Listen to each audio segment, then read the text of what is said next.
I would like to call on stage Visha of Class 3 for her speech. The most merciful and the most beneficent. Mr. President, Honorable Principal, honorable guests, respected teachers, and dear fellows, Assalamu alaikum. Mr. President, it is my honor and prestige to highlight the topic. Unity is need of the day. Oh my dear Muslim brothers, unity is an important call of the time. Unite to help the banner of Islam fly high. Unite to destroy imperialism. Unite to help oppress and aggrieve. Unite to spread Islam in every corner of the world. These differences are not differences at all. Leave them all aside.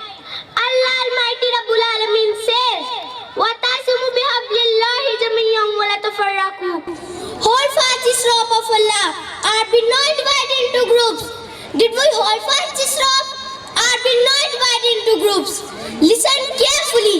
The 1,800 million of this brotherhood is set up by the Holy Prophet ﷺ and the command of Allah Almighty. Alas, it has moved away from center. Why is it so? What are the divisions? What are the artificial walls between them?